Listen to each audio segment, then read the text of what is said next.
Episode 3 of the National Running PodShow is here. Now, if you haven't tuned into the first 2 episodes, go and listen on your Sunday long run, and then tune back into this 3rd edition.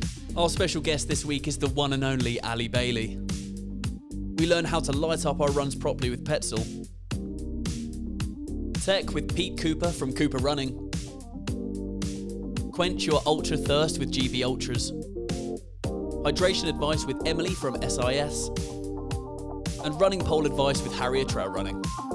And of course, our sponsors Runderwear are giving away a £100 voucher. Now, they're doing this in every single episode, so if you haven't entered in the first 2, then go ahead and do that now. But to enter this week's, head into the episode description. Without further ado, let's head straight over to our hosts. Hello everybody and welcome to episode 3 of the National Running Show PodShow. So thank you for coming back. This is episode 3. Who the heck thought we would make it this far, guys? Here we are. Yeah. We've done it, we've survived. So thank you for being with us. In this episode we've got some really awesome speakers and some content for you. But ahead of that we're going to talk about my absolute favourite subject, myself. Actually as part of the introduction they've insisted that they were actually going to ask me some questions about myself. So Jamie, Elise, over to you. Please be gentle. I would like to ask you, what was your first initial moment that you knew you had to set up a run show in January of each year? Oh, do you know what? There's a long story about this. So I've always wanted to. I've always worked in events, and I used to run really boring exhibitions. So yeah, I remember you saying. I ran a show once called the Concrete Show. I mean, that's pretty dull. And fintech and all of this stuff that I wasn't really passionate about. And I had this, but I loved running, and I went to a marathon show, and I realised it was great. The content there was amazing. All the stuff you could buy was awesome. But it was the day before the race, and all I wanted to do was not trip over anything, because I am quite clumsy, and get home and eat some pasta and get out of there. So I was kind of forced to be there to get my race number. Yeah. But actually all the stuff that I wanted to do was at the wrong time for me, so I thought, why not do it in January? I had that great idea, and I did nothing with it for 7 years. So I just, didn't do anything with it, and... Sold concrete. Yeah, did all kinds of boring events until one day my wife just, when I was going on about it, because I always used to be like, if I had my own business, this is what I'd do. Yeah. And because for some reason I talk like a Cockney gangster when I'm in the car. And anyway, she just went, will you stop wanging on about it and just do it? And I did, and I left my safe corporate job and sat up with a couple of mates in a shed. Ballsy. Ballsy. So I remember that it was just after I'd finished my run around the coast, I got an email from you saying you were setting up this little show and did I want to speak? 18 months ahead of the first event. A lot more warning than I got to host this podcast, I've got to say. But you said, I'm setting up a little event, I've booked the NEC. How does it feel like to have created what is like a bit of a classic in the running calendar now, an amazing community around it? I don't know, it's a bit weird. Don't give him too much. Yeah, let me tell you more about how great it is. His head will fit out the door. I wish my head would get bigger. It will. I hate to say something nice to him, but it is sort of true. Oh, I don't know, it's weird, and actually, I tell you, like, I had a dream about what I wanted the show to be. I'm going to butt in here because they genuinely go on to talk about Mike and show-related stuff for about 10 minutes. I really don't think that's what we want to hear. We want to get straight into all of the good stuff. So I've fast-forwarded through a lot of it, and we can join them again now. Cool. Okay. Well, thank you very much for that, guys. That wasn't really cringeworthy at all, me being interviewed about myself. But in today's episode, we have loads more awesome content for you to listen to. Hit us up with your feedback. Please write to us. Tell us what you'd like to hear more of, what you'd like to hear less of. And please don't forget that the Runderwear Competition runs with every single episode that we do. So to enter to win a £100 voucher after this episode, please follow the links in the show notes. And also, if you do use the Runderwear code at checkout, remember the code is PodShow, and you get 10% off anything that you buy at the Runderwear website. Now, on to the next guest. This really is an amazing conversation. Just a heads up, there is a bit of swearing in it, so if you've got kids around, then stick your headphones in now. Hi everyone, for this episode's interview, I am delighted to be joined by elite ultra athlete Allie Bailey. This could be an absolute car crash because Allie and I have known each other for some time, so strap in, let's see what we go. Hi Allie, how are you? I'm great, how are you? I am very well. I'm tired. Yeah, me too. So this is being filmed at the National Running Show. Mm-hmm. It's at the end of the first day and we're both a little bit delirious, aren't we? Mm-hmm. So Allie, for people who don't know you, Describe yourself. I was about to say everyone knows me, and then I thought, that makes you sound like a bellend, so I'm not going to. Right, so I'm an ultra runner. I'm a coach. I've written a book recently, haven't we all? And that's kind of it. I think that is massively underselling yourself. So talk me through some of your key races that you've done. Man, it's hard. I'd say my specialist distance is 100 miles. Yeah. They're my favourites. How many of those have you done? I've done 13. 13 100-mile races. Milers. Okay, and I assume they're the easy ones, right? Yeah.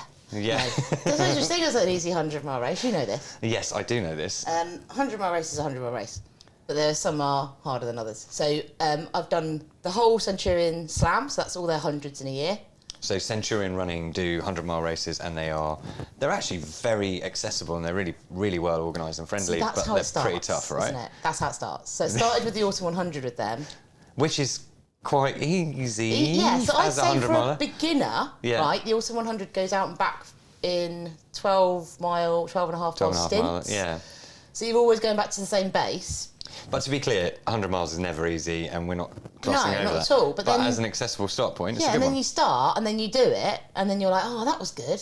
Except you're not when you're doing it. And then the minute you finish, you're like, oh, that was good. And then you're like, oh, well, I might as well have a go at some of their other races. And before you know what's happened, you're signed up to all 4 of their 100 milers in a year. Mm-hmm. And then you start to realise there's other races that are 100 miles as well, like the Arc of Attrition. So we're going to come to the Arc of Attrition, but let's talk through the 4 Centurion races. Mm-hmm. You did them all in a year. Yeah. So 4 100-mile races in a year. In COVID year.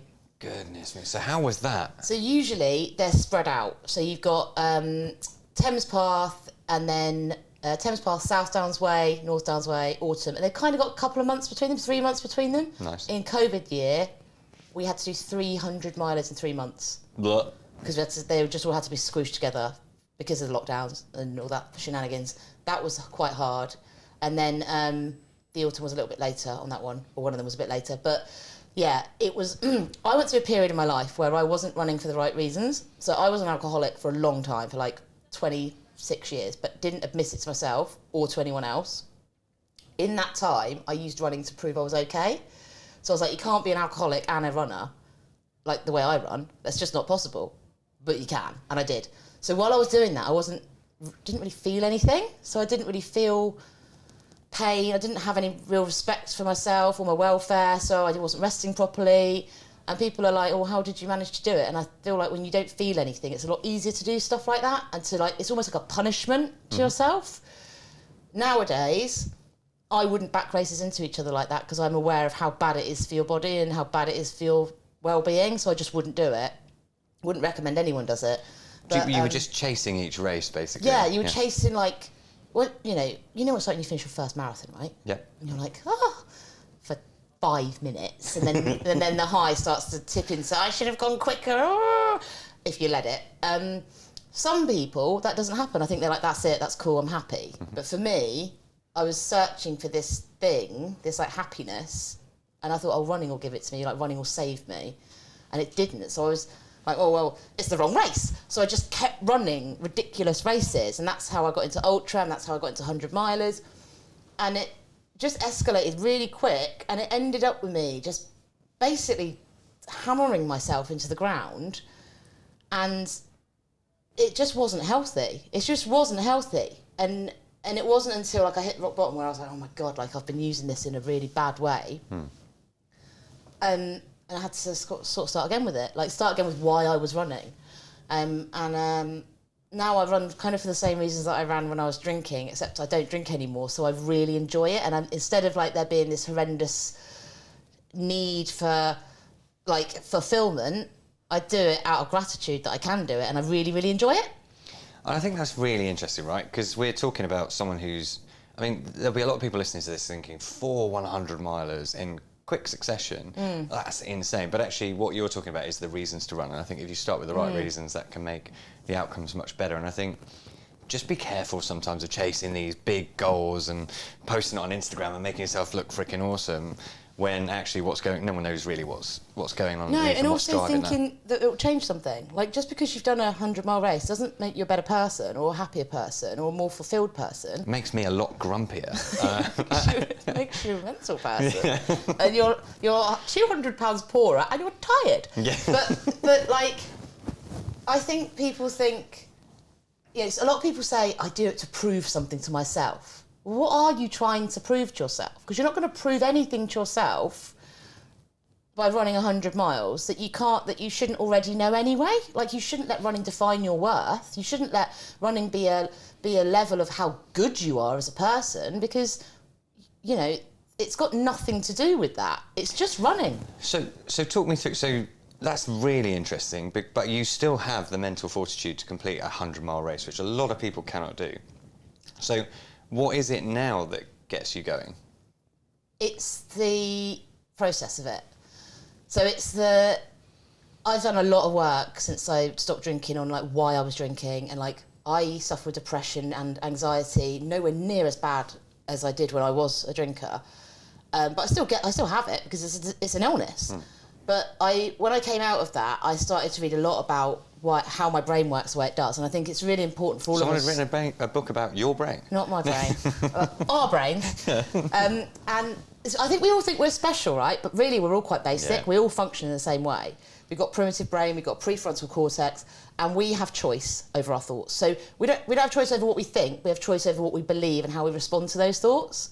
So if you stand at the start of a race and think, "Oh my God, I'm really scared. I'm really worried about this," you will feel scared. That feeling will feel like fear. If you stand at the start of a race and think, "This is going to be a great adventure," you will feel excited. And scientifically, it's the same feeling in your body. It's your thought giving it the name. I do agree with that, but I stand at the start of the race thinking, I've got this, I'm going to smash it, and then with no training and no basis of fact. You all know that there's a slight part of your brain missing, don't we, Mike? Because you are special.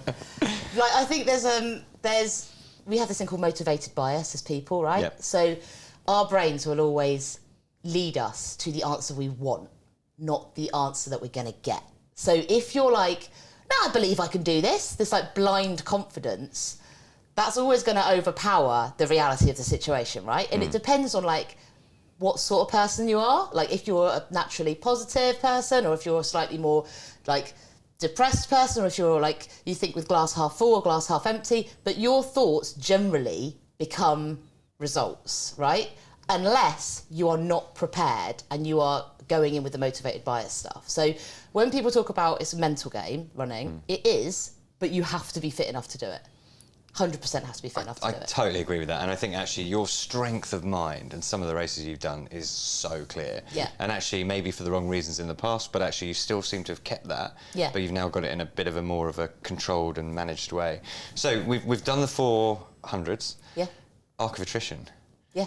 Brutal race. Do you want to tell us about that race? Where does it take place? What's the terrain like? What's the weather like?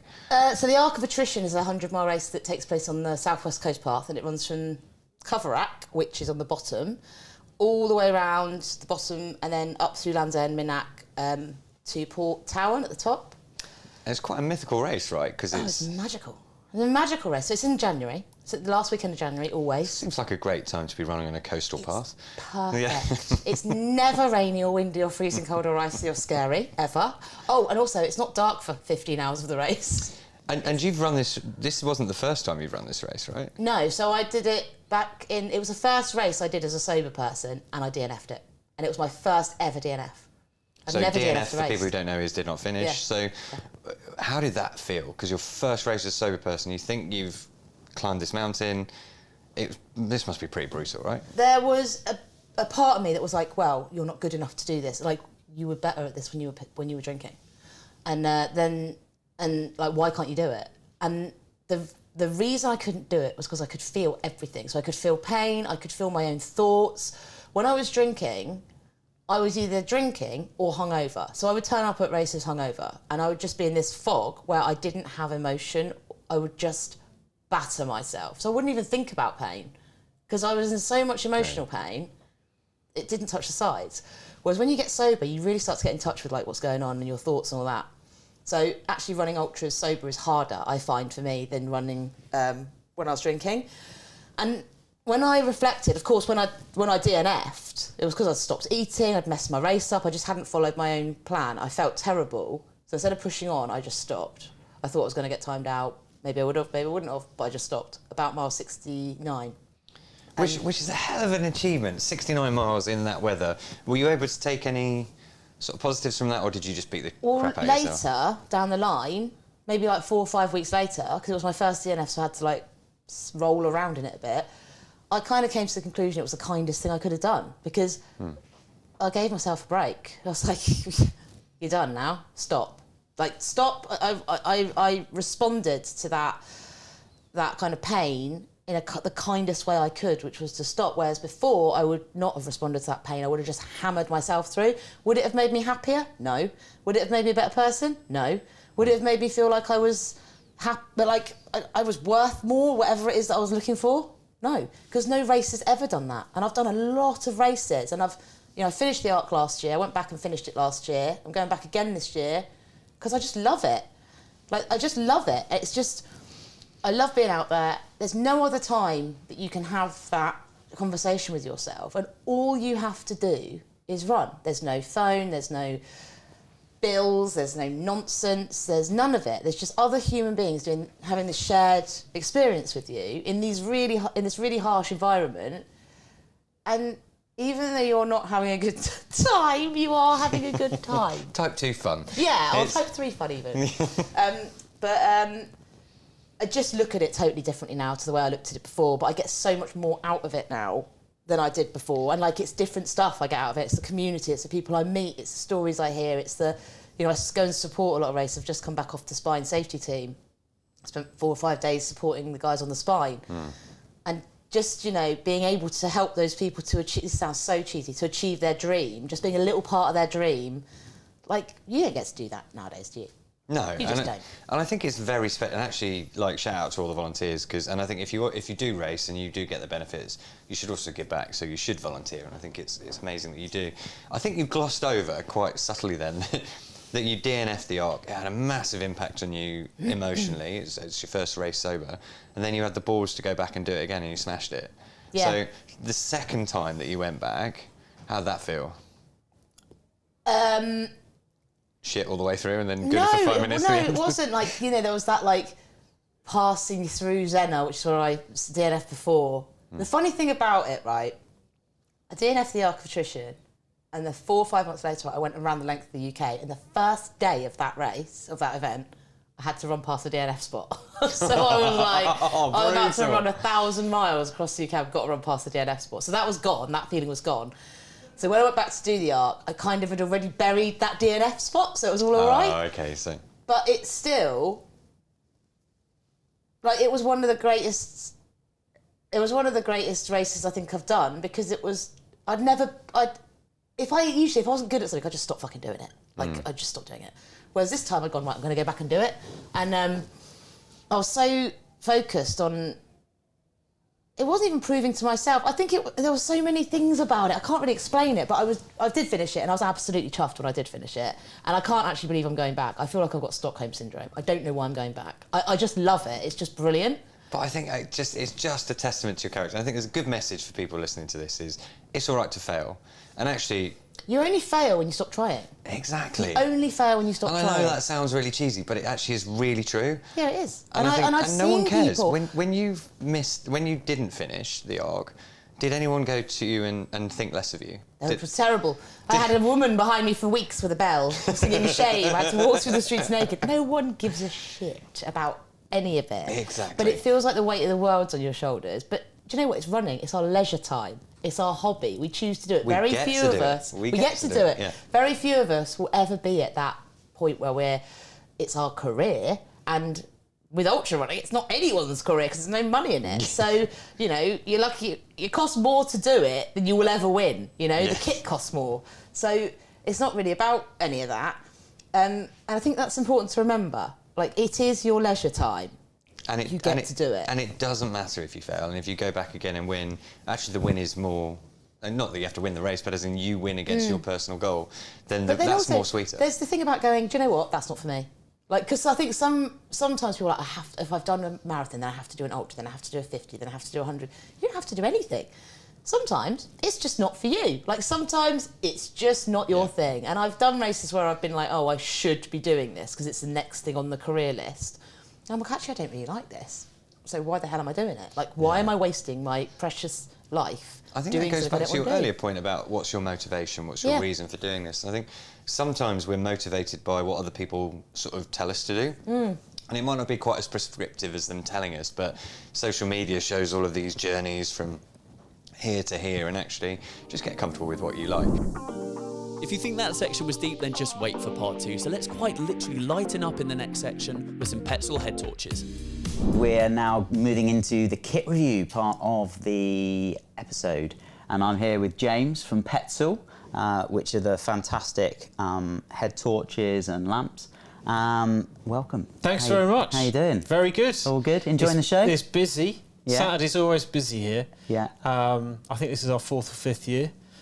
Stands buzzing, all good. Brilliant. Answering lots of questions. Fantastic, It's good. fantastic. So my first question, and I always like this being obviously a brand guy as well, is give us a little bit of background to the actual brand itself. Petzl's kind of family-owned business based out in Crolles in France and have been since the start, and their passion really was for sort of caving and climbing initially. Okay. So they developed all their own products from scratch, and basically that sort of authentic for the athlete, by the athlete message is still there now, and it's still the same company, family-run company today. Fantastic. Yeah, it's really great. I see it quite a lot on social media across some of the people I follow, and they're off doing amazing races with your products. So. It's a brand that's synonymous really with quality, durability. It sort of doesn't really need to sell itself almost. It's just always been there as like the pinnacle of the products that they're involved in, which obviously traverses across into the climbing world too. Fantastic. Yeah. So talk me through some of the products and what you've got for runners in particular. This caught my sort of eye in terms of the size, if we start with this. Talk me through it. Yeah, so the Petzl range really caters from everybody from sort of general sort of day-to-day use all the way through to high-end performance lamps for really long duration, and obviously into the rock and climbing scene and caving scene. That you've got there is called the Bindi. Okay. And that's a lamp that's specifically designed to be fast, easy to use, easily stowable, comes out basically at the, click of your fingers. Yeah, it's great. Rechargeable, so just into the USB socket as soon as you get home, a couple of hours of juice, back to full charge. And that crosses over into a sort of more urban user market. That's what we'd say to somebody, if you're somebody who likes to run in the evening or early in the morning, crossing over between sunset, sunrise, stow it in your pocket, won't even notice it's there, on it goes, bam, 2 hours of great quality light, off you go. 2 hours. Yeah, that's brilliant. Yeah. I mean, I could see that you're doing a bit of run commuting back and from work. It goes into Don't your even bag. notice you're carrying it. Don't even know you're carrying it. Absolutely. So for the people that are just listening to this podcast, it's super light. It's probably less than a kiwi. Yeah, I mean, it's absolutely it's tiny. Really tiny and super light. It's great. And so that's the Bindi. Weight in a headlamp's important. So if some of the bigger lamps, the unit lamps on the front, they tend to bounce if they're not, secured properly. Yeah. You don't need that much light, you don't need that much power often, and the weight on the front is a consideration, and that obviously sits just really nicely on your head. Fantastic. And what else have we got here then? So what's the next one? Yeah, so I bought a few things from the range really. More traditional looking headlamp. This is what I like, sort of the main utility lamp for running. This is called the Actic Core, and Core technology really is all about this battery, which is not in this lamp because you can replace the core battery with AAA batteries as well. So it's versatile in terms of you use a core battery, which is a rechargeable unit, comes out exactly like that and pops in there, or you can use the AAAs. And the whole idea really with this is it covers all bases, runs up to 600 lumens. Now the lumens factor in headlamps is crucial. A lot of people buy off the numbers on the box, and there's a bit of an arms race in the headlamp world of who's got the most lumens. We're up to 1,000, 1,500, 2,500. Right. It's kind of a bit of to put it into scale, sorry to interrupt, but the Bindi, what's that as a kind of... So you can get 300 lumens out of that for a good bank of time. Yeah.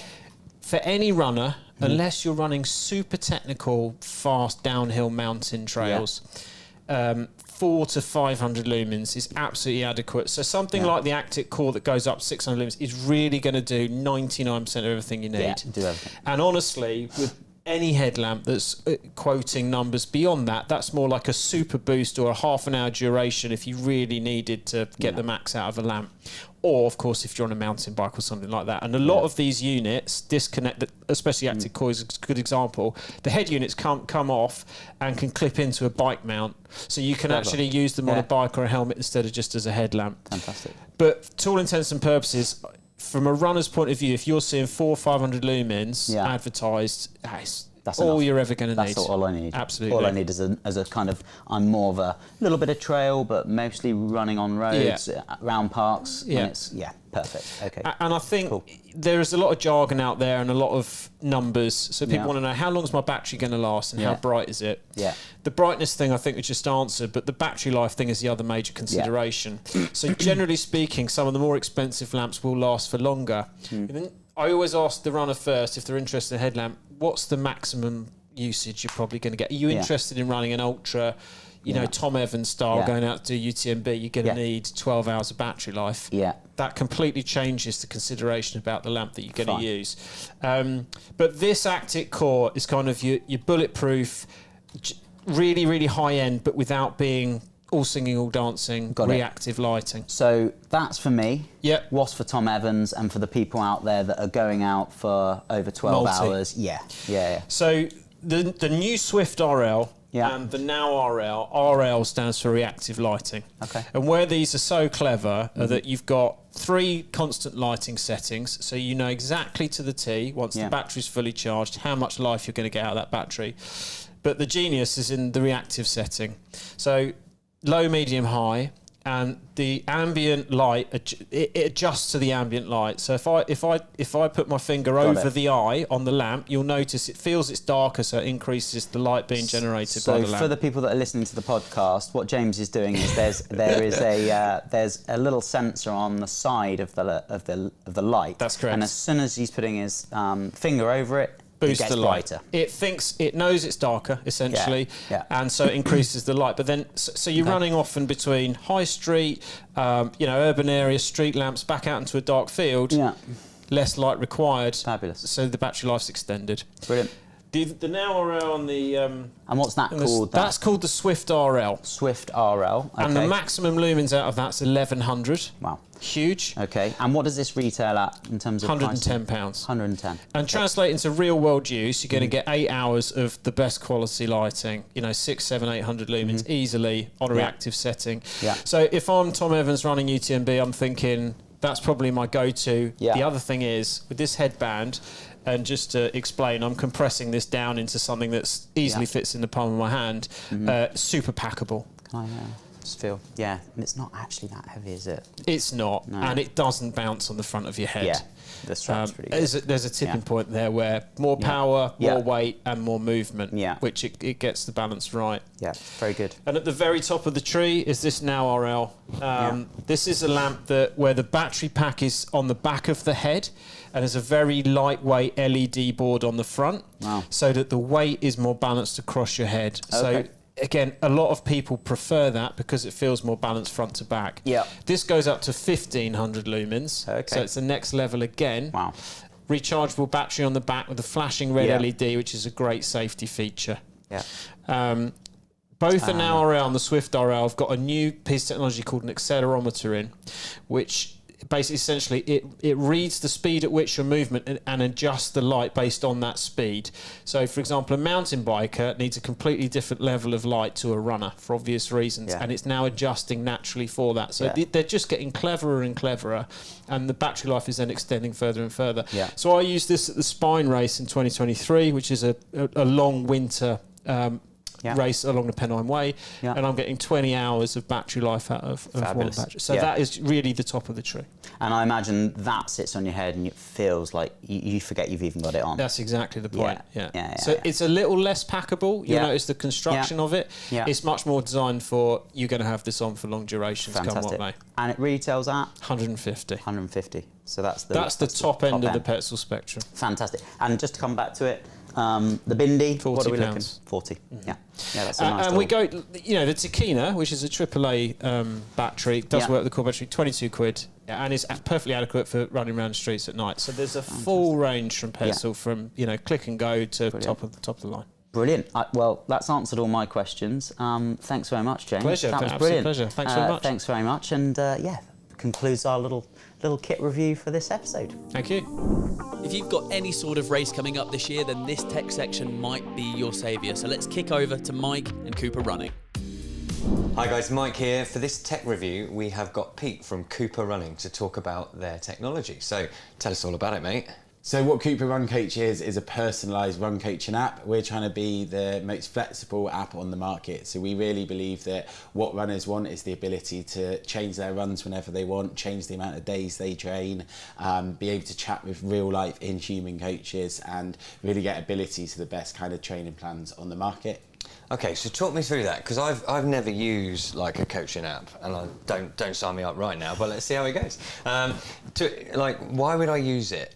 What does it do?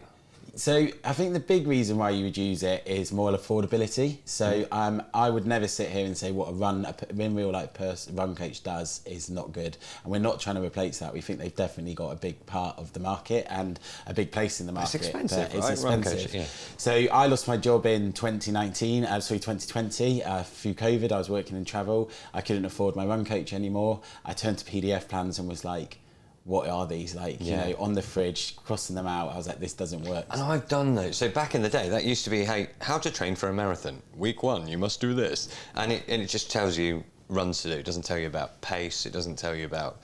I mean, they got more advanced over time. So you're kind of a bridge between that and a coach. You're somewhere in the middle. Exactly, somewhere in the middle. And the beauty of Coopah is, if I want to start training, so we're a partner of London Marathon. If you want to start training for London Marathon today, you can. You don't need to wait until the 12-week plans are live, the 16-week plans are live. Yeah, that was always nuts. Today. Yeah. Okay, great. Okay, so I can literally start today, because most people don't conform to a 12-week training plan, and hopefully they've got some base fitness, right? Exactly. And do I have to plug in some details about myself so you know what to serve me back as an app? Exactly, so that's exactly what we do. So a little bit like a real life coach would do, they'd send you a questionnaire. We do exactly the same on the app, and then we crunch all that data, use our algorithms, and within about 2 minutes you've got your personalised app, and then that updates as you train. So if you push it to Garmin will then retail the app, or if you record on the app, and then it adapts in real time. Oh, so does it link into Strava and things like that as well, and so that you can...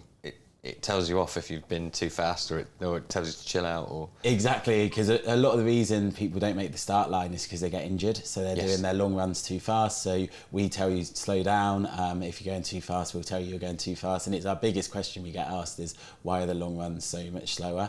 And that's why the chat with coach function is so great, because we can really give people that kind of VIP service. So if you can just message and a human comes back to you? Yeah, so there's a lot of talk about AI, machine learning on the chat side. For us, it's very much like, we don't want to do that yet. We very much want a real life coach on the other side, because we think that's so important to somebody. If they're training for the biggest event, it's big safety, getting them to the start line. So yeah, we've got real life coaches around the world, so we're able to service you 24/7.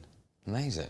So if I'm asking for a friend. So if I'm training for a big race and I've not actually got a training plan because I'm a bit useless in terms of my preparation, and you give me this tailored program, but this person maybe goes out one night, has a few beers and a pizza, doesn't feel like doing the run the next day and doesn't do it, do I then get in trouble?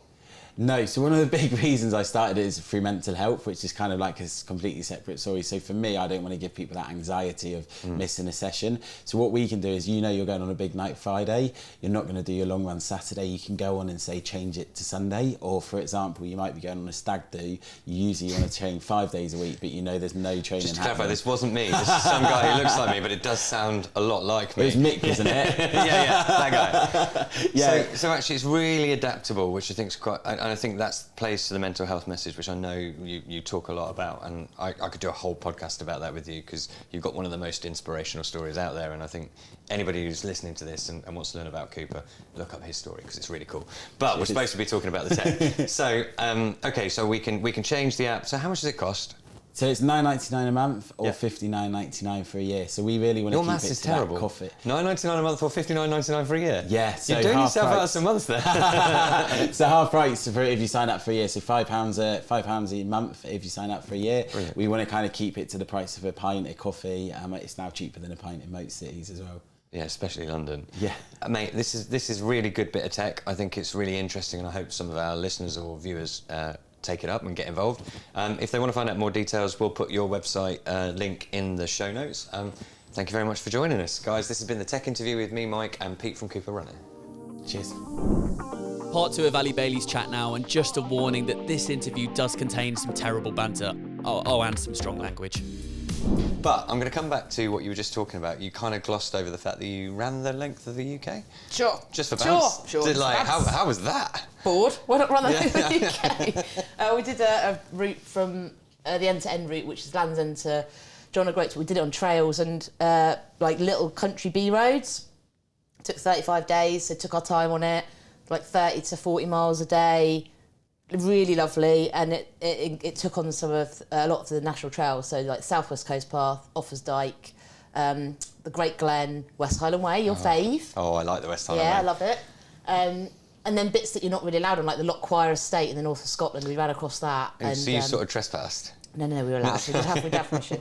But it was a test for an event that they're running now with like 40 or 50 people going at a time, and that was like one of those things where it felt impossible. It said 1,052 miles in 35 days. It felt impossible, but once you're in it, again, it's that thing of, it's the simplicity of the whole thing. Just get up, eat, run, go to sleep, do the same thing. What was the support like on that? Because it was a test for a race, right? It was incredible. It was incredible. We had vehicle support, so we saw them once a day. We were staying in Airbnbs, hostels, whatever we could get our hands on. And the crew were amazing, and it was just easy living. It just felt like easy living. It felt like, this is your job now, this is what you do. And when we came back, there was like maybe 10 of us on the team. It was like we all had post-traumatic stress disorder and had to be weaned back into society because we were like, oh God, you've got to look at the internet Does again. the banter get like, do you become really close? Or You become super close because it's a bit like, you weren't there, man, you weren't there. Like, we're all still in a WhatsApp group. We all still see each other all the time. A few of us were really good mates before, because you've got to take people on something like that you like, because if you take people you don't like, it goes south. That can be awkward. So awkward. Was there anyone you didn't like? No. I took people I liked. Okay. And now they've put on the public event, actually, they've all gelled so well. It's like, it's just, I think you've got to be a special type of person, haven't you, to like stand at the sign start up for line something like that. It's absolutely. Yeah. And actually, to do it as a test pilot, I mean, that's even more stress because, like, no one's really done it this way before. No. That's why you're mapping the route. But, like, I'm all about world firsts. So, like, with FKT, fastest known time, someone can take that off you, but no one can take a world first. Yeah, you can't be world first twice. Can't be world Doesn't first work like that, does it? No, you can be as slow as you want and as rubbish as you want. You're the first person to do it. So, I'm conscious I don't have all day and Dom will tell me off, but how many world firsts have you done? 1, 2, 3, 4, Okay, 5. What are your 5 world firsts that you did? Namibia, across the Namib Nuklaf Park. So, tell us briefly what that is. 135 miles running across the Namib Nuklaf Park from east to west to the wreck of the Bolan. It's the oldest desert on Earth. Amazing. Then Mongolia, 100 miles across Lake Kosgol, frozen lake, minus 45. Sure. Just for bounce. Just for a laugh. It was really cold. Panama Canal. Yep. As far as I know, I'm the only woman to have run the length of the Panama Canal. And then the Panamanian jungle, coast to coast. Self-supported job. And that one Was horrendous. was the one that, like, really broke you, right? Yeah. So you want to talk quickly about that? Don't go to the jungle. Don't go in there. The jungle is horrendous. Everything wants to kill you. You can't get out. If you get lost, it's really serious. And it's horrendous. And that was the place where I spent, whilst I was doing these things, I was not well mentally. But you have to face yourself when you're in those situations. You've got no internet, no phone, no friends. And I've written about that in the book in quite a lot of detail, where I thought, this is it. I can't be more frightened of myself than I am now, because I just kept thinking terrible thoughts. But I realised that thinking those thoughts won't kill you. Because it doesn't. I was reading that section of the book, is the bit where you run off, and I won't spoil it for people who haven't read it, but it's compelling, but it's terrifying. It's almost like we're in there with you, and it just genuinely feels like one of the scariest running experiences I've ever heard of. And I felt that through the book. It felt really terrifying. So, which leads me neatly on. It's almost like I planned this to your book. You've got a book out. I've got a book out. I wrote How a book. did that happen? Well, I wrote it. Took ages. Amazing. The section about the jungle was actually about 60,000 words long, which is the size of a book. I had to skin it down to a tiny, tiny amount. But yeah, it's about so the book is called There Is No Wall, and it's about this idea that running alone won't save you, and people believe it will. So there's so many things where people are like, I do it for my mental health, running has saved me, but running alone won't save you, and expecting it to is futile, because you'll end up hating it, because it won't do the job you want it to do. Someone said to me, running is therapeutic, but it isn't therapy. It isn't therapy. Therapy is something different. Go and get some therapy. Running is therapeutic. It will help you, absolutely no question about it. But it also really hindered me, especially with the drinking, because it actually allowed me to drink more because I could be social with other runners. I could prove that there was nothing wrong with me and crack on drinking. I used to drink on runs. You look at those beer miles, there's races sponsored by beer companies. You can hear stories of Camille Herron drinking beer on races. It's everywhere. It's totally socially acceptable. You came to visit my house before you ran an ultra, and you smashed hammered. a bottle of wine like it was nothing, and I was like, Allie's amazing. Like, how can she do that and keep going? Didn't really know what was going on the underneath. Because people thought it was rock and roll. Well, and I, to be honest, I was impressed by it, and actually, you look back on it now, and none of us knew. Well, it was really you're just really sad, and I think a lot of people hide it, and it's a socially acceptable drug, and it's the only drug in society where if you're not doing it, people ask why you're not doing it. Like, you're weird. It's weird, isn't it? Yeah. Yeah. People don't go, oh, why are you taking cocaine? Do they? Or like, oh, you sure you don't want a little bit of this spliff? Like, you say no, people generally no. leave you alone. Or like cigarettes, they're like, have a bit. Oh, go on, just have a little bit. You just have one. Just have one, it's fine. Yeah. But with drinks, if you say you're not drinking, people want to know why. It's a really interesting point. It's really weird. And you look at things like dry January and people are like, oh my God, it's just so hard, isn't it? It's like, if you're saying it's hard to not drink, then you need more than a dry January. You really do. It's very, very interesting. But there's so much money in it. So, but the book, the other thing is I've learned a lot about ways that I can live better and cope better through reading lots of books and through listening to lots of podcasts, talking to people, being a coach, coaching my athletes. I learn loads from them. So I want the book to help people, and I want them to know that when you are trapped in addiction, whatever that addiction is, you feel like you're on your own. There's so much shame, and when you're trying to hide it, it's exhausting. That's when people do stupid stuff, man. That's when bad things happen to people. And I just want them to read it and to be like, it's okay to be like that. There is nothing wrong with being addicted to substances or behaviours that are addictive. There's nothing wrong with your brain. It's working perfectly well. But if you want the help is there. And I just think we need to shift the shame away from what, can't you control yourself? None of us can control ourselves. I'm sorry, but none of us. I definitely can't control There's lots of things we don't control ourselves with. It's absolutely normal behaviour, so it should be normalised. And if people want help to stop it, then they should get the help that they need. So I think you have this beautiful way of talking about really complicated, deep and actually quite important subjects, but you do it in a way that's quite funny and quite engaging, and I think that really comes across in the book. Thanks. I feel weird saying nice things to you. I know, it's horrible. But actually, in all seriousness, I was a bit worried about reading the book because I was kind of like, this is going to be a real read. No pictures. Yeah, no pictures. But I thought it was going to be quite a downer, and actually I didn't find it that way at all. I felt it dealt with some really, really deep and complicated stuff, but in a fun way. And actually it's quite uplifting, particularly at the end. So I would urge everybody to buy it. You touched briefly on your community. Yeah. So do you want to talk about that a little bit? So years ago, I was like, I can't find the answers to any of my ultra questions without feeling like an absolute idiot. Because I felt like people were like, huh, you don't know what poles are. And I'm like, no, I don't know what poles are. What are poles? Yeah. I remember you called them cheat sticks. And I thought you were talking about cigarettes. I remember asking you once. They're called glory poles now.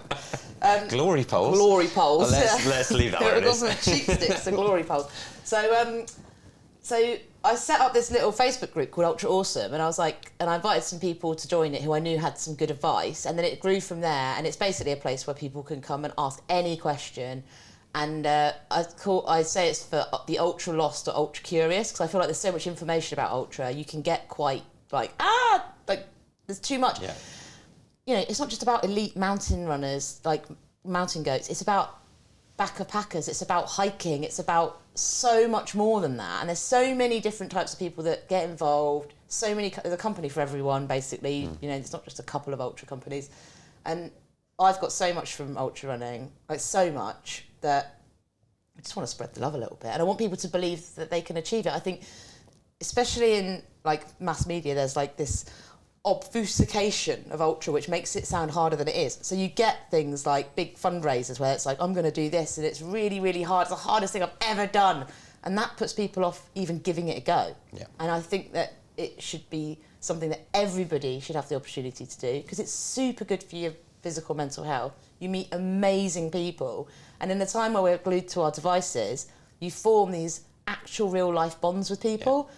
It's really hard to do on any other sport. Football, rugby, you don't get that FaceTime you do when you're on a trail with someone for 3 hours. Well, or even longer. I mean, sometimes you can be there half a day. Well, those guys are still on the Pennine Way, and they've been going for 6 days now. So I'm so sure they've had some conversations. So for people who don't know what that is, that's the Spine race, which is probably the UK's toughest Britain's race, I'd most say. brutal, Yeah, and I'd it's say. that for a reason. And it's horrendous. How many miles? 268 miles Yeah. along the Pennine Way. Starts in Edale, finishes in Kirkgate, which is actually in Scotland. And they've got 6.5 days to finish it, and some of them are still out there.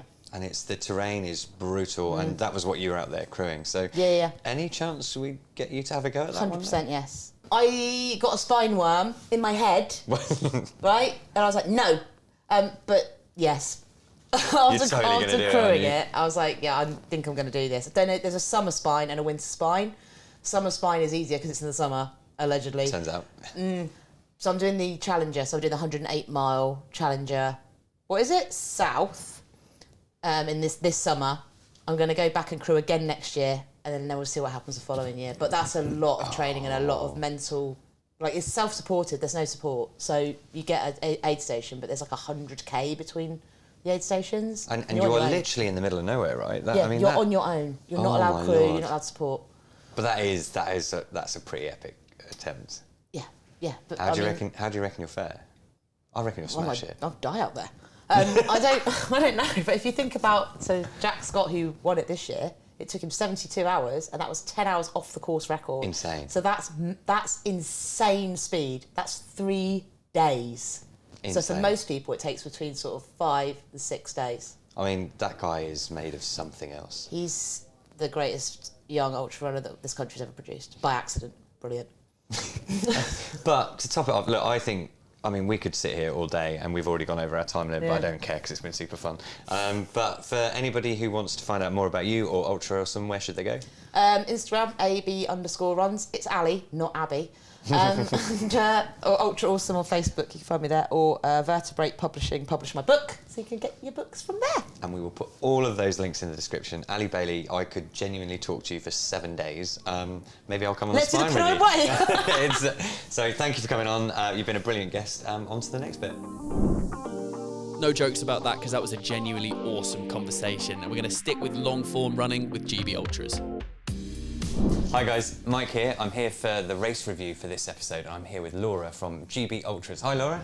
Hi, how are you? I'm good, how are you? I'm good, thank you. Okay, so in our race reviews, what we like to tell people is about different new races that they might find around the UK. You do quite a few, don't you? Yes, we do. We do several all around the UK, England, Scotland and Wales, going from urban events like Manchester to Liverpool, or mountain events like the Brecon Beacons. Wait, hang on, Snowdon. Manchester to Liverpool, Brecon Beacon. So I'm assuming these are not low distances. Are these ultramarathons? No, these are ultramarathons, Okay. yeah. So we do anything from 50 miles up to our title race, race across Scotland, which is 215 miles. 215 miles. How long does that take? I think the record at the minute is around 60 hours. 60 hours? And do they sleep on the trails? Or? Some of them will sleep, some of them will just go straight through.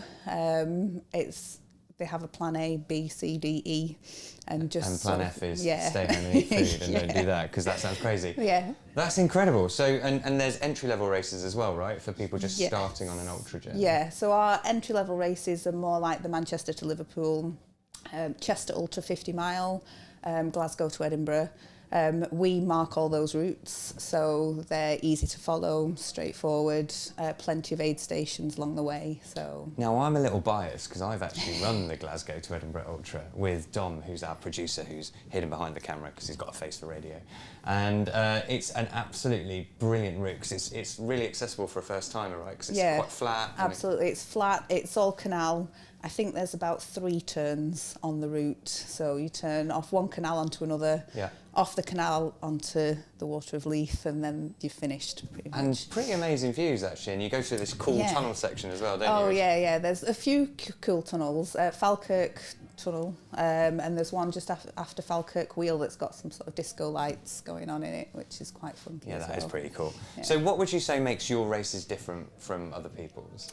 I think we've built up a really good community. We've got lots of welcoming ambassadors. We have a Facebook community as well. It's quite open. You can ask questions and things like that. We have regular checkpoints on all of our routes, so you're not out there for miles and miles at a time. Loads of food as well. The food is amazing. amazing. Loads of food. Salted potatoes. I think that's what we're known for, I think. So that's a thing. Apparently, this is huge in America, right? Salted potatoes. And it's you don't get it in many UK ultras, but you do. But we do salted potatoes at every checkpoint. So, like the day before a race, I think our like most we've ever done is around 50 kilos of salted potatoes. Which is pretty much what I ate when I did the Glasgow to Edinburgh. Yeah. Fantastic. So there's a range of routes, there's a range of races. What's the sort of prices to get involved in these things? Is it hundreds and hundreds of pounds? No, I personally think we're a really reasonably priced running event. So the 50 milers start at £99. Amazing. And the 100 milers are £189, and then we've got Race Across Scotland, which is in a league of its own, and that's £699. Fantastic. Well, okay, guys, if you're interested in trying your first ultra or going and doing some crazy multi-day thing across Scotland, then get in touch with GB Ultras and maybe come and see them when you're next at the National Running Show. Yes, do. Thanks for coming on. Thank you very much. All of this voiceover work is making me a little bit thirsty, which is why it's lucky that this next section with SIS is all about hydration. Hey guys, for this nutrition section, I am delighted to be joined by Emily Jevons from SIS. Emily has a PhD in nutrition and is going to talk to us about staying hydrated for short runs and also for longer runs. So, Emily, let's start talking with the shorter runs. So, what would you recommend? Is it a before, during and after? How important is hydration? Does it on a 5K, does it really matter? Yes, it will still matter. With your shorter distance, so thinking 5K, 10K, maybe anything under an hour really, depending on how long it takes you to do these runs. Everyone's welcome to their own speeds. We'd recommend really focusing on being hydrated beforehand, because a lot of people don't really want to carry hydration. So how do you do that? Just drink pints of water? That, and it's also thinking about salts, because when we sweat we lose water and salt together, and that's why you'll see a lot of sports nutrition products around electrolytes. And you often see, like in hot weather, people get like white salty residue. Yeah, that's the electrolytes you're using. That's your salts. Yes. So mostly sodium, but there's also some potassium, magnesium, other electrolytes that we also sweat out as well. And it's really important to replace those, because if you just drink water, what happens? So essentially it's to do with fluid balance. I'm not going to go too in depth on the science, but it's to do with how your cells work, and we want to replace those salts so everything works optimally. Dehydration of even like 2% of your body weight will affect your performance negatively. That's what the science has been telling us for years, so we just want to keep hydrated. And people often lose weight in races, right, which is generally water. Yeah. Okay, Yeah, so taking it back to your shorter races, your 5Ks and your 10Ks, you said hydrate before, so take salts beforehand? Like, is that the kind of thing that you should do? Yeah, so you could take some kind of supplement if you wanted to, or just ensuring you're having a bit of salt in your diet. If you prefer the supplement approach, to make sure you're taken on the right amount. There's supplements such as the Science and Sport Go Hydro, which contain actually nothing but electrolytes really. I think it's like 7 calories, so they are just hydration. I've used these, yeah. Have you? Yeah. What do you think? I really like them. Do you have a favourite flavour? The berry one. Yeah, the berry's my favourite, to be honest. Yeah. Berry or the pineapple and mango is also Oh, I've very not good. had that. Yeah. That sounds quite cool. Because they're quite tasty. They're all right, yeah. I think they are as well. Or maybe I'm a little bit biased there. Yeah. And we do also have one flavour, the cola flavour, that does have caffeine as well. So if you'd want a caffeine hit as well before you go on your 5k or 10k, then that's probably... So for a 5k and a 10k, you wouldn't... I mean, unless you're really gunning it, do you really need to take hydration on as you're going, or...? It would depend on how long it's going to take you and also the conditions. Yeah. But most people, I'd say, probably don't need to hydrate, especially on a 5k. It depends a little bit on how long you're going for, but probably carrying something's going to hinder you because you'll be finished before you know it. You can have another drink then. But 10k's you might want to, especially if it's really, really, really hot. Is there a kind of time on feet that you recommend when you start to carry hydration? Over an hour, but again, depends on conditions. If it's super, super hot, like maybe you're racing in Hawaii, then, I wish. Yeah, then you'd probably want to take it a bit sooner, maybe like 40-ish minutes. But again, depends a little bit on the temperature. And also, everyone has individual sweat rates. Some people sweat loads, some people People have don't. individual sweat rates? Yeah, we don't all sweat the same. So how do I know if I'm like sweaty or not sweaty? I mean, obviously I can feel it. Well, but you can tell if you're a salty sweater because, like you said, you might have like a white crust on your face afterwards, where you might be going, why has my mate not got any on his face? Why only me? They're probably not a salty sweater, whereas you are. So it's worth making a note of that as well. And if you are, because I've had that, so I've run on longer distance races and I've come away and I've been covered in salt, and it's not pretty. But actually, like, what should I do in that instance? So working out in training, what works for you first of all, but each sports nutrition brand will have like slightly different amounts of sodium in, things like that. So some of them are like slightly higher strength, some of them are slightly lower strength, and it's worth having a look around, find what works. So higher strength if you see the white residue? If you're really sweaty, not sweaty, salty, then it might be worth going for like a higher strength one. Or some of them just have like, you can have more servings. So for example, with the SIS ones, you can have 4 of those a day, like that's the maximum. Right. So you might take 2, for example, if you think you're quite a salty sweater. There are sweat tests you can do out there, but I'm not sure how accessible they are to everyone, but you could look into it in your local area. Yeah, If you really want to go into that much detail, you can. And so for shorter runs, it's about doing it beforehand, but for your longer... So a lot of people at this time of year training up for marathons, so let's talk a little bit about sort of the marathon distance and those longer runs. How would you do that? What's your plan? Is it just take it as you go, or I'm assuming there's a plan? Yeah, there is for most people. Depending on the event, so half marathons and marathons, you might want to carry it yourself. Yeah. But there's also sometimes stuff available. Always check the event guide, because each event's different, but they would probably tell you what's like there at the aid stations. A lot of the time they'll have water, but they'll also have an electrolyte solution. So it's worth checking what's available there, and you could alternate between So I'm aid interested stations. in this, right? Because we always talk about practicing with nutrition in advance, and then a lot of people get to race day and they're suddenly consuming something that they've never consumed before. Why check the event guide first? So I think then that's you really know good. Yeah. what's available on the day, And actually, or carry your own. it doesn't necessarily make it a bad thing, because I'm sure that supplement can be really good, but actually you might not be getting the same level of salt. So when you're checking, that's probably the thing to look for, right? And also, to be honest, I would recommend if you can carry your own, do carry your own. That's my personal preference anyway. Like I like having a hydration vest, and I know what I'm having then, and I know it suits my body because I've practiced with it in training. Again, how much to have will vary a little bit on your preferences, and whether you also just want to go electrolyte on its own and think about your carbohydrates separately, or some people prefer a combination approach. Like we have a powder called Go Electrolyte, which has 36 grams of carbohydrate and electrolytes. So you can almost do 2 in 1 if that's what suits you. So I think one of the things that used to really stress me out about running marathons, you'd hear all these stories about not hydrating enough and then over-hydrating. So how do I know if I've drank too much water, or I've not had enough salt, or I've not had enough water? What do I need to do? What do I need to look for? There's not really one size fits all approach here, because it will depend again on individual sweat rates.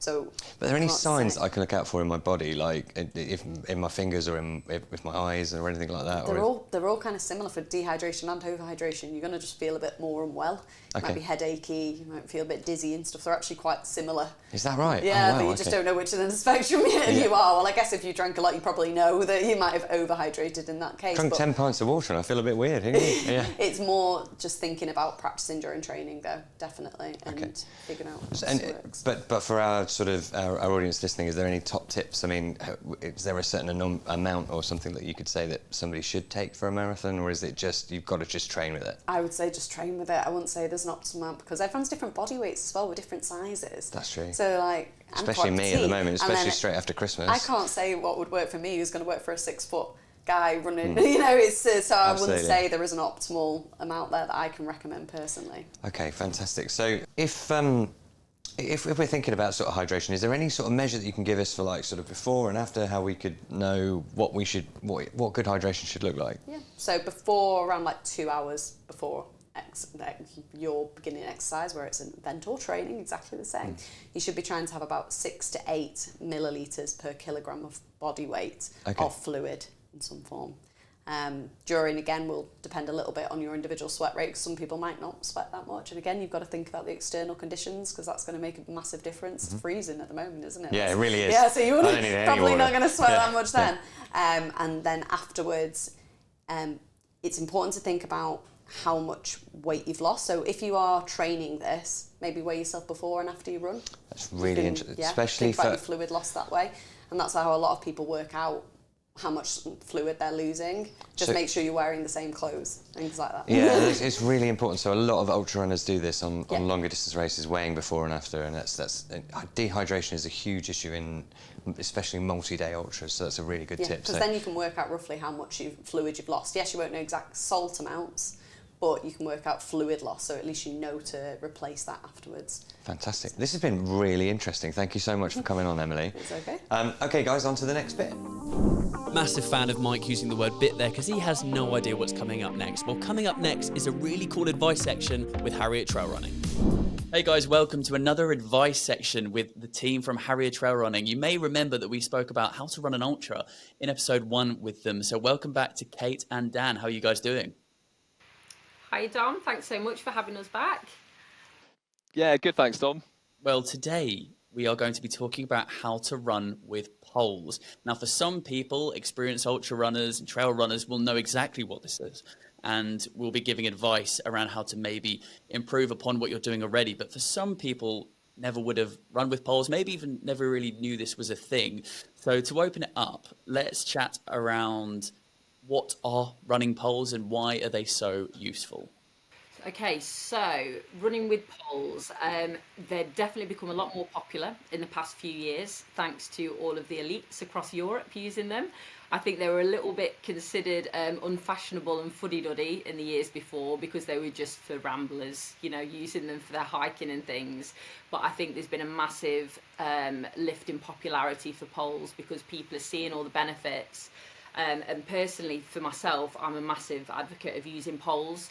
I did a Bob Graham round recce with one of my friends years ago, and it allowed me to do leg 2 recce of that, which has got a lot of elevation. I borrowed somebody's poles, and I would never have been able to do that without them.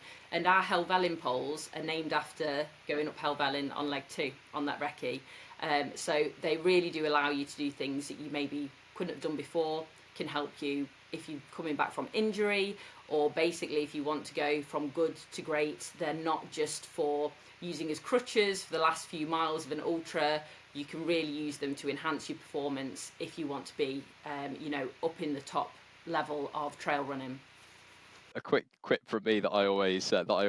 I think the one thing that I always tell people about poles is they're called cheat sticks often by people, and essentially they're not, but they're allowed in races. So, you know, that concept just gives you an idea that everyone accepts that they give you an advantage, but it's not, you know, but they're perfectly legitimate to use in races and challenges.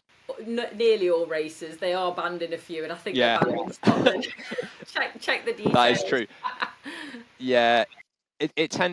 One of the distinctions tends to be that in things like fell running, which is a specific type of, you know, off-road running, you tend not to use poles, or I don't know if they're actually even allowed in fell running, but it tends to be, you know, no one tends to use poles in those sort of races, whereas in the trail running world there are a lot more people that tend to use poles. And just before we go into the specifics of what an actual pole might look like and the differentials between different poles and finding the one for you, how are they actually helping you? Are they taking weight off your foot, or are they helping with rhythm? How is it kind of practically helping your body? So practically, and we can probably come onto this a bit more later as well, but what they essentially do is they give you another set of contact with the ground. So rather than just having your two legs in contact with the ground, you've got your two legs and your two poles. Depending on how you use your poles, depends on really on what you get out of them. So if you can put your poles straight down, and they can take weight and pressure off your hips and knees and ankles, and that can really help if you've got an injury or you've got something that's particularly sore. The other way of looking at it is they can really help sort of from a performance aspect. So if you look at the way that sort of cross-country skiers and those kind of sports use poles, they're using poles to drive them forwards, not just to sort of save their ankles or legs. So what you get out of your poles tends to be based really on how you use them. But either way, however you choose to use them, they can offer a really big advantage in both aspects. Okay, anything on top of that? No, I'd say think about what you're using your poles for, and then like Dan says, it's there's lots of different ways that can be great for all different types of runners. So I'm presuming there's not just one type of running pole that everyone uses, that it's made out of one thing, it's one size fits all, or are there more kind of different types, whether it's material, sizing, and kind of fit? Yeah, so rule of thumb, and some websites can be a little bit complicated or look a little bit complicated, but the rule of thumb is that you can either get aluminium poles, which are cheaper but a bit heavier. They're also bomb-proof because they're so strong because they're aluminium. And then on the other side of the spectrum is carbon, which is a lot lighter but more expensive. And then the other thing that you might notice is that you have fixed length poles or adjustable height. So adjustable height is great for beginners, because if you're not sure what height your pole should be, you can get a feel for them, try different heights. I run a bit like Fred Flintstone, so I like my poles really low. For other people, they might like them a little bit higher. And then the fixed length poles, it doesn't mean that they're fixed as in your pole is constantly extended.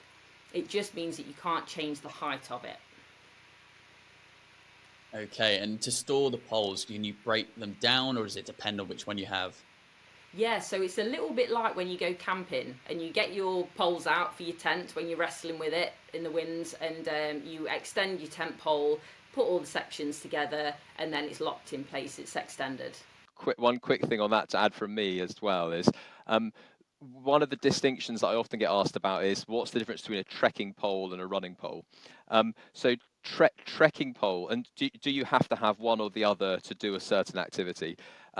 The answer is you don't have to have one or the other to do a certain activity. They're just sort of more designed to be easier to use in a particular activity. And trekking poles tend to be sort of a bit heavier, and they're often telescopic. So rather than with the running poles, they fold down like Kate's just explained. They tend to be telescopic, so they sort of pull out of each other, and they don't fold down nearly as small as a foldable running pole. So you can use both. They can be interchangeable. And definitely running poles can be used for trekking. It's probably harder to use trekking poles for running. Okay, and what sort of price range are we looking at for this type of thing?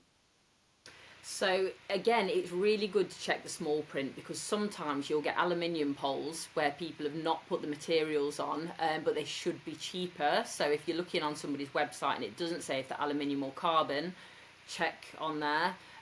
So for an aluminium pair, ours are about just under £40, with a discount about £35. And that's for the pair, not for single poles, which we get asked a lot. And for a carbon pair, you're looking anywhere up to the really high range of about £150. Ours are positioned at about £85 for the pair. Okay, so people that may not have experience in this area have learned a little bit around poles, but let's come on to kind of going a bit more granular with things and start looking at strategy for using them, because I guess to a layman who might not know loads, am I using them all the time? I'm like full on, or I guess, Dan, where does strategy come into this? So again, you have to just make up your own strategy, and everyone's strategy will be different. And so some people will choose to use their poles all the time, and some people will choose to use their poles, just in certain situations. How I'll talk a bit about how I see it and how most runners probably plan to use their poles.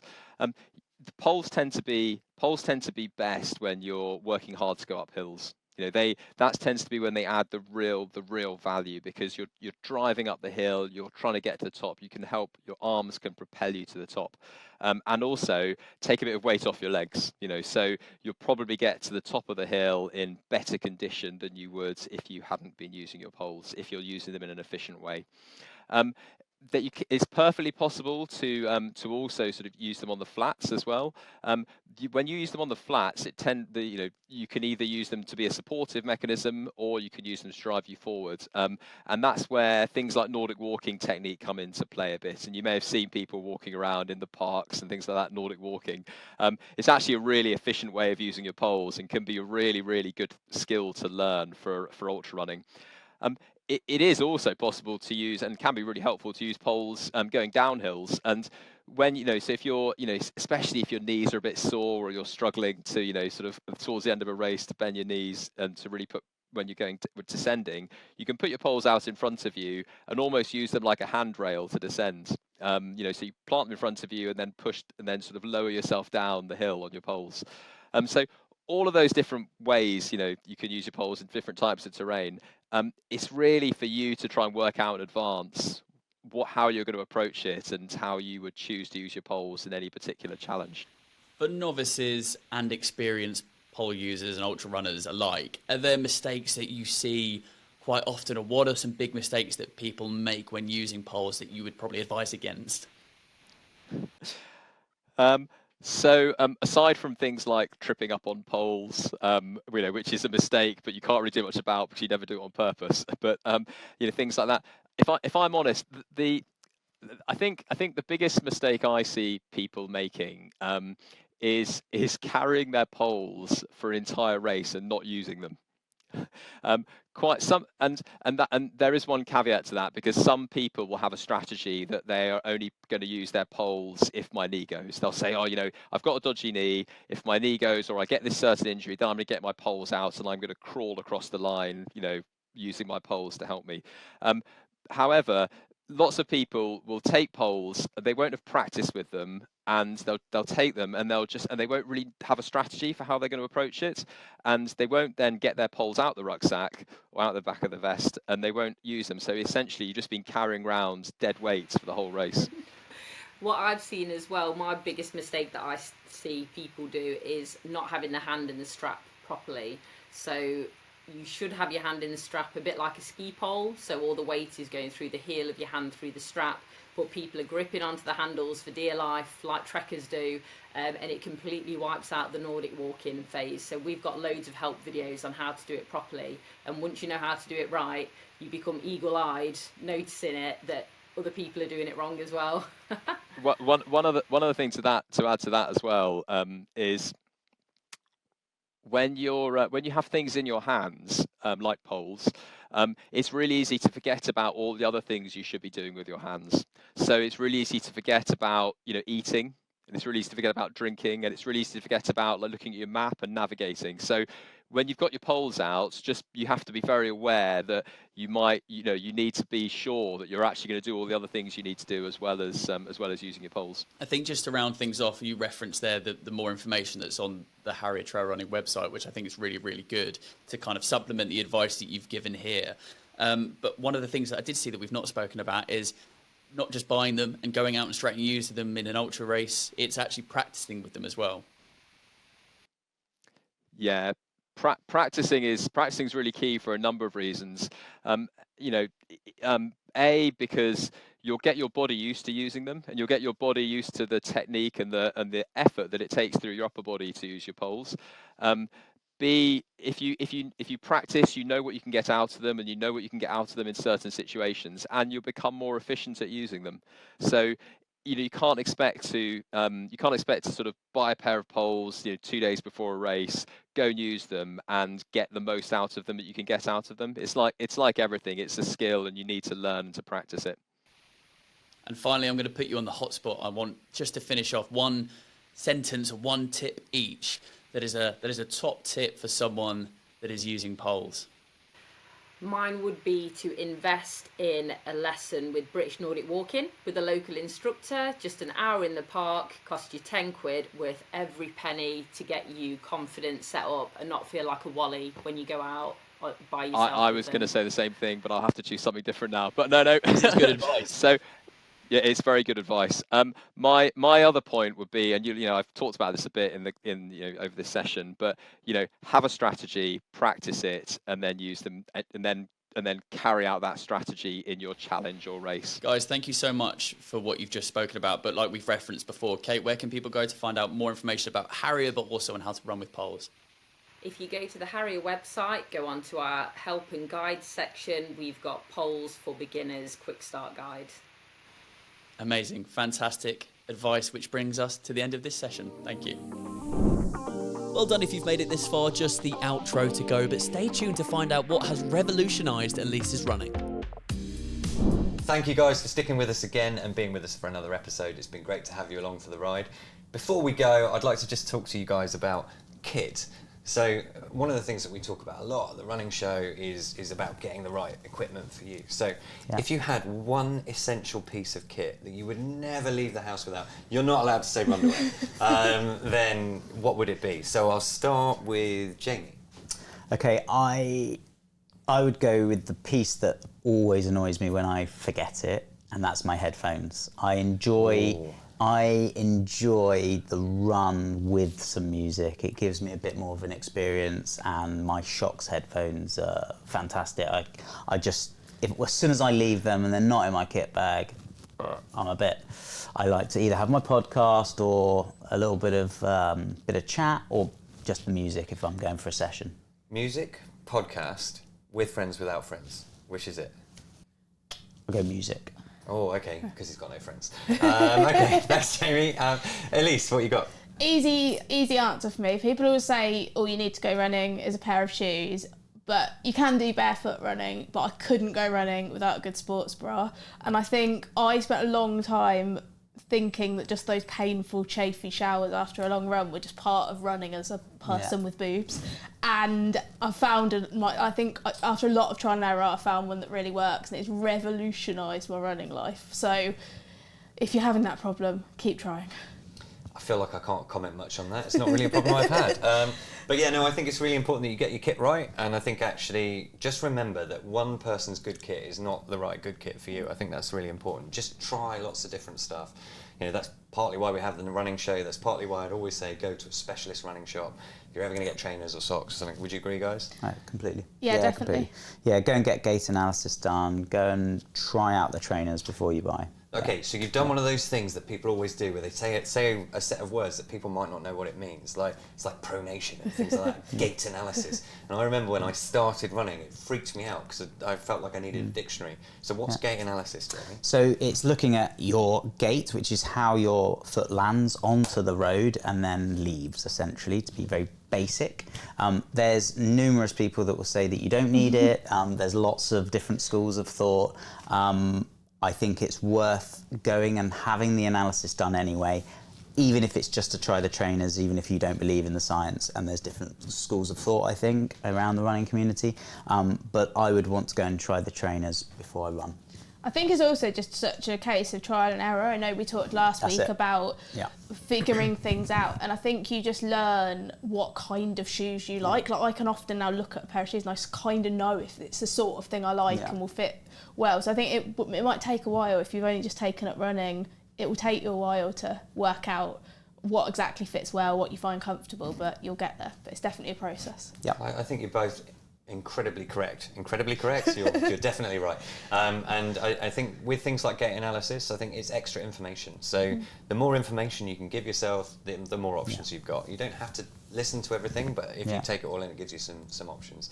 Okay, guys, thank you very much for joining us for this episode of the Pod Show. Please don't forget to enter the Runderwear Competition, so follow the details in the description to do that. And also, if you go to the Runderwear website and you check out and use the code PODSHOW, then you will get 10% discount.